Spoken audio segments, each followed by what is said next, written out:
referirnos cuáles fueron las operaciones más importantes con algún detenimiento que llevó a cabo el GEIN? Una pregunta, señor coronel. Sí, señor presidente. Usted dice que como consecuencia de esa reunión con el ingeniero Yoshiyama y otros más, se logró un aporte de 2,5 millones de soles. Sí, que llegó a la DINCOTE el año 92, más o menos. Incluso llegó en vehículos también. ¿Y qué pasó? ¿Usted no, al GEI no llegó? No llegó nada, sí, pero sí le dieron a los otros grupos que se crearon de inteligencia en aquel entonces, ¿no? Ya, correcto. Sí. Siga usted, por favor.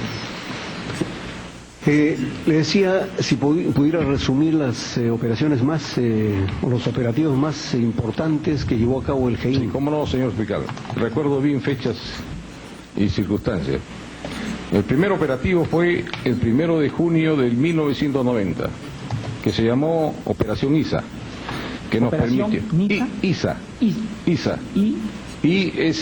Correcto. ISA, que nos permitió llegar a la casa de Monterrico en la calle 249, Monterrico Norte.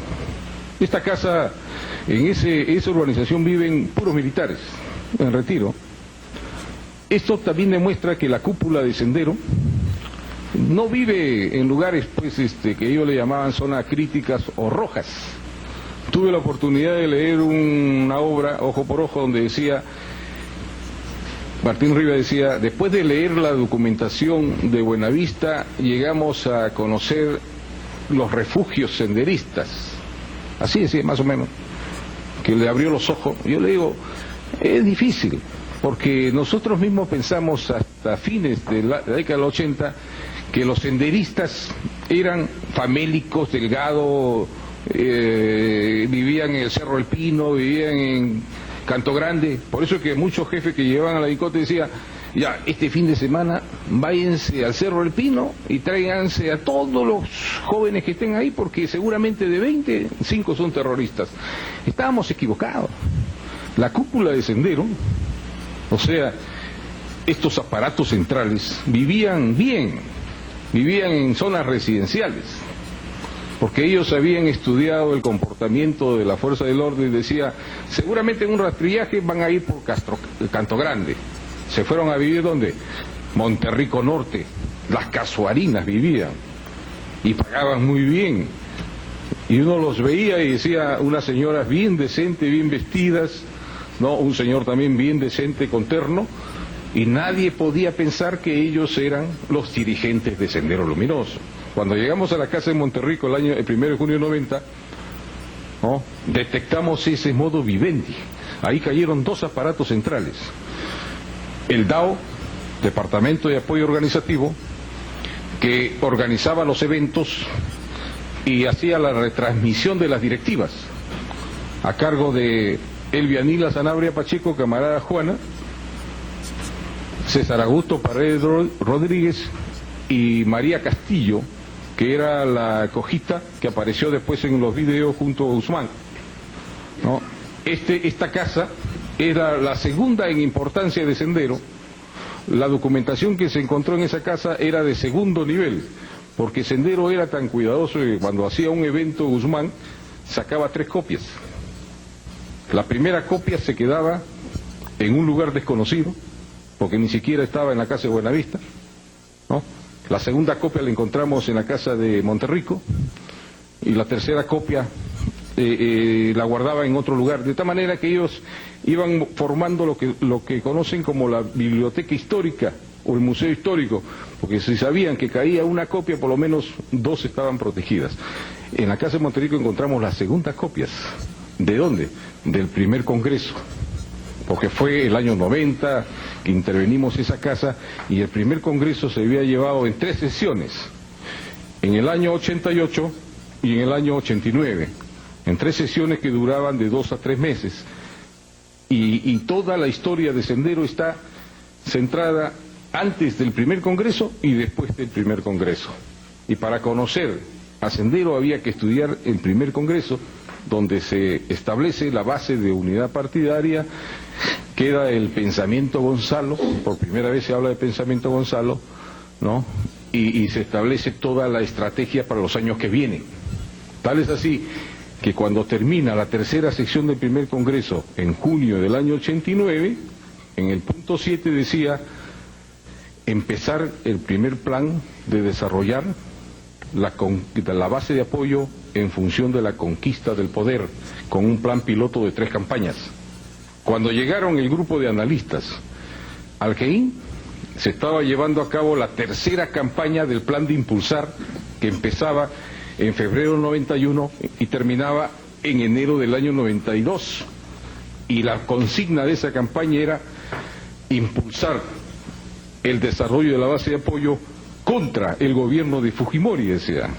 Por primera vez nosotros veíamos de forma muy textual que el plan era dirigido contra el gobierno de Fujimori, que ya llevaba 6 meses, ¿no?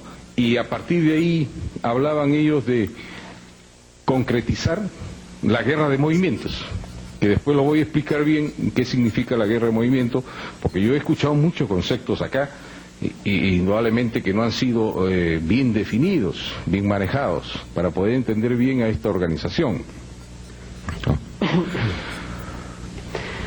Posteriormente, ¿qué otros operativos? Después hemos, el 19 de septiembre del año 90, cayó el aparato de propaganda de Sendero, con su responsable, que era Hugo Deodato Juárez Cruzat, camarada Ricardo para propaganda y camarada Germán para el Comité Central, con todo su grupo de propaganda. Este aparato de propaganda se encargaba de distribuir, elaborar y distribuir a nivel nacional toda la propaganda que hacía Sendero. Incluso se encargó de distribuir la base de discusión, que fueron un documento importante para Sendero antes de entrar al primer Congreso, que se debatió y discutió.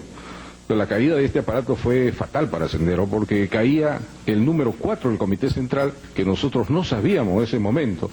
Para nosotros era el camarada Ricardo, pero esa información del camarada Ricardo la obtuvimos de la casa de Monterrico.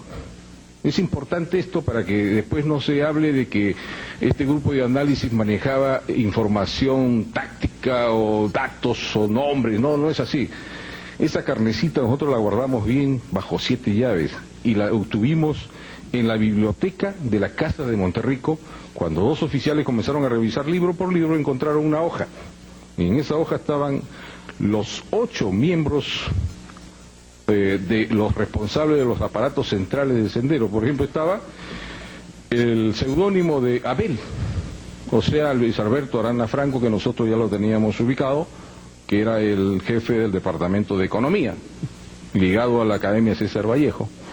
Estaba el camarada David, o sea, el responsable del grupo de apoyo partidario, que nosotros también ya lo teníamos centrado, lo habíamos seguido, y cayó detenido justamente en esa operación, ¿no?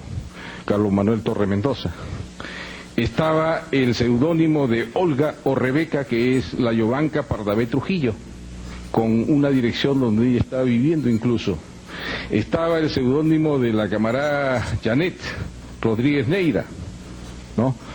Estaba el seudónimo también de Ricardo Hugo Deodato Juárez Cruzat, con una dirección donde él estaba viviendo en Surquillo. Inmediatamente envío yo un equipo de vigilancia, lo ubicaron, lo siguieron hasta que se movió de ahí, alquiló otro cuarto y lo soltaron, para que se confíe, porque cuando cae una operación todos comienzan a moverse, pero ya lo teníamos ubicado a Hugo Deodato Juárez Cruzat. Por eso que yo digo, el comienzo del fin de Sendero empieza en esa casa, con esa información que se encontró en la biblioteca de la casa de Monterrico. Después de la operación de septiembre del año 90, ¿no?, ya después hemos hecho la de Buenavista, que es el 31 de enero del año 91. Antes de eso hicimos otra operación pequeña contra un grupo intelectual popular, ¿no?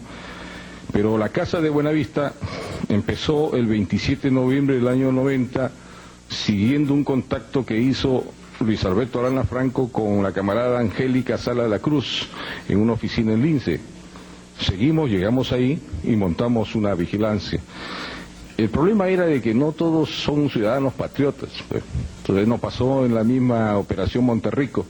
Esta casa de Monterrico estaba custodiada por soldados, porque la mayoría eran generales y coroneles en retiro. Esa urbanización estaba hecha para eso, y cuando puse a mi gente para hacer vigilancia nos botaban. No podíamos mantener más de 2 horas de vigilancia ahí. Igual pasó en la casa de Buenavista. Yo mismo fui a hablar con un vecino, le digo, ¿sabes? Somos los hombres de narcóticos, queremos poner una vigilancia. No, váyanse acá. O sea, la policía no nos quería. Puse gente en el jardín, nos botaban también a la gente. No pudimos encontrar un lugar para hacer una vigilancia fija, porque si hubiésemos encontrado un lugar, hubiese caído Guzmán en esa casa de Buenavista. Tuve que poner a la gente por inmediaciones, tal es así que detectan la vigilancia, la detectan. Y cuando comienza a moverse el palomar, intervenimos la casa, pero ya se había ido Guzmán. Pero había dejado algo muy interesante, nos dejó sus imágenes. Por primera vez se encontró un video sobre Grego donde aparecen todos los miembros del Comité Central, los 19 miembros titulares, 3 suplentes y 3 candidatos. Y por primera vez pudimos identificar quiénes eran los que conformaban el Comité Central. Antes de esa operación todo era nebuloso, era especulativo. No sabíamos quiénes conformaban. Incluso habían caído detenidos ya algunos de ellos. Nos permitió comprobar que Ricardo, que cayó detenido en septiembre del año 90, era el número 4 del Comité Central, porque aparecía filmado al lado del líder. Hay una filmación, en la filmación cada uno está ubicado en su puesto, ¿no? Primero se aparecían los 3, o sea, Guzmán, la Miriam, Elena Albertina y Parraguirre, ¿no? El comité permanente, los 2. Después aparecían los 3, y después aparecían los 5 que eran el buró político, los 5 primeros del Comité Central. Después de esa operación sigue la de una operación que se hizo contra el MRTA, que ya lo manejó Marco Miyashiro, donde cae Gálvez Olaechea en junio del año 91. Después cayó Yovanca Pardavé Trujillo también el 22 de junio del año 91, ¿no? Y después, en noviembre del año 91, el 27, cayó todo un aparato de defensa de Centero con todos los mandos militares y políticos de la zona sur que estaban combatiendo en la parte vía de Salvador. O sea, la caída de Yovanca Pardavé Trujillo, de Tito Valle Travesaño, y la de Zabala Castaño fue también una operación muy positiva para nosotros, porque nos abrió todo un panorama de socorro popular.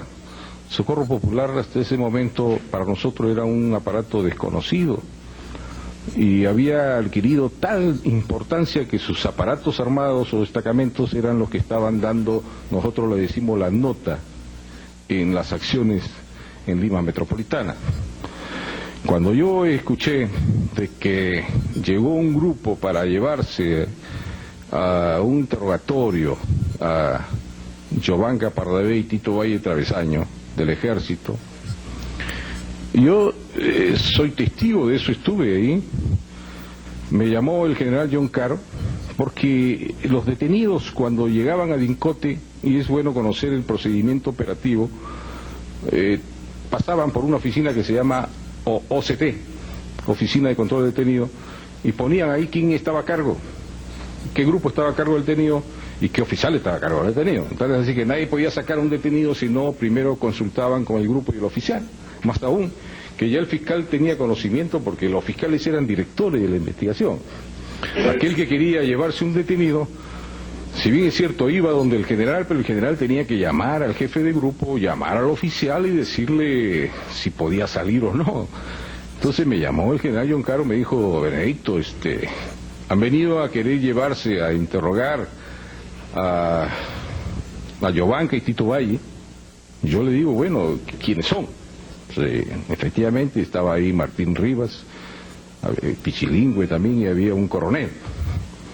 Yo le digo, bueno, ¿y para qué? ¿Lo van a interrogar? Me dice. Bueno, si son buenos interrogadores, que lo hagan en presencia de nosotros. Le digo, bueno, nosotros vamos a aprender. Porque nosotros, el Kein ya había superado el interrogatorio clásico ya. O sea, nosotros habíamos hecho lo siguiente: primero probar y luego interrogar.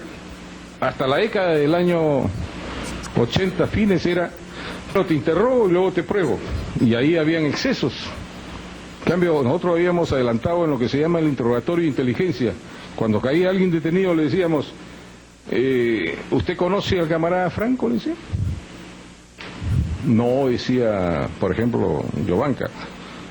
Y esta foto tomada cuando estás hablando con el camarada Franco... Digo, ¿se le explicó en algún momento el motivo de la presencia de Vladimiro Montesinos? Es decir, ¿usted ya conocía de la importancia que adquiría este personaje dentro del Servicio de Inteligencia Nacional?